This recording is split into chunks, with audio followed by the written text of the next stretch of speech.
What's up, everyone? Chill back again, and I just wanted to share some thoughts about Ghost Recon Wildlands with everyone. Subscribe to my channel. Now, if you're into any type of military, tactical, Tom Clancy games in general, I gotta highly recommend this. I gotta say it's one of the best games I've ever played, especially one of the best shooters I've ever played. Um, as far as I'm concerned, I think it's one of the most underrated games of this year. I'm going to get into why I think it's underrated a little bit, part of why I think. Um, I think some of it has to do with the bad taste that was left from The Division, and people kind of look at this game like, oh, it's another third-person shooter from Ubisoft. Again, that's not all of it, but I do think there is some part of, the community that may play this game, but they're on the fence about it. They don't appreciate what Ubisoft may have done in the past with other titles like The Division, and seeing how this is, like I said, a third-person game that at first glance sort of may look like The Division to people that don't know the history or aren't familiar or educated on the history of the Ghost Recon series. Um, but like I said, this is a very, very good game. It's one of my favorite games right now. Surprisingly, I didn't think that anything would surpass Rainbow Six as my favorite multiplayer shooter, but I have to say, with the state of Rainbow Six and what that game has gone through since December 2015, this game has now taken the #1 spot. Um, just the whole outdoor combat, the terrain. It's a shooting sim with amazing level design, amazing sound design. The 4v4 PvP mode. They've covered solo play, where you can play just solo and take down, the main story mode. Basically, is what I'll call it. You can play co-op with a friend, the main story mode. So you got the solo, the co-op, the PvP. They've laid out a roadmap. They're going to be doing updates every single month. I think it's for 6 months at least.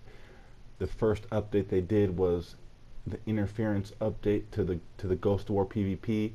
That brought 6 new maps, 1 new mode, I believe, and a new class, the Disruptor, who has he has a jammer on his back. So wherever he goes on the map, it's going to jam the map for the other players, the HUD, as well as you can't use your drones, I believe. So he's pretty much like a walking mute if you know anything about Rainbow Six Siege. But like I said, this game is very, very fun. I highly recommend it. Open world levels. It's 4v4 right now, but they are bringing more modes down the road. They've already confirmed that. The possibilities are truly endless with this game. There's vehicles. To put it in a very basic way, I heard someone on Reddit, or I saw someone on Reddit call it sort of a tactical Grand Theft Auto. I kind of get what they're saying because there's so many cars, so many vehicles. It's so vehicle based. Being a fucking idiot. But yeah, like I said, it's a shooting sim. The shooting is fucking epically fun. I platinum this game. I don't platinum many games, but ones I do, I really enjoy. I platinum Rainbow Six and now Ghost Recon. I've been playing this quite a bit. But yeah, I highly recommend this game. I think it should be played by anyone who likes pretty much shooting games, squad-based games, tactical games. It has very deep customization. Everything, all the little things we've been complaining about as gamers for the past couple years on next gen has finally been brought by this Ghost Recon game. And people that complain and the majority of the players, the community, nobody supports this game. It has anywhere from 2,000 to 3,000 players on the PS4 per day. 2,000 to 3,000. That's nothing. That's a tiny amount. It's got deep customization, like I said, solo, co-op, and PvP. What more do you need? This is the only game so far on next gen. Ghost Recon Wildlands is the only game that I've seen that you can truly, really play in an open co-op world, a huge world. The map is bigger than Grand Theft Auto's map in the solo and co-op play, way bigger. In that full customization of your character. Everyone doesn't have the same shit. You're not grinding over, it's not a loot grinder. You're not grinding for loot. Everyone's not grinding for that coolest weapon or the coolest piece of armor. You know, it's total customization, different classes, different play styles, so many ways to come and play this game. It's very unique. So, like I said, if you're on the fence about Ghost Recon or you're a fan of the old Ghost Recons, don't hesitate. Pick this up. Look on your third-party sites, your offer-ups, whatever it may be. But yeah, I highly recommend this game. It's one of the best shooting games I've ever played, if not one of the best all-around games I've ever played. I'd go as far to call it a masterpiece. I mean, it's got great sound design, great level design.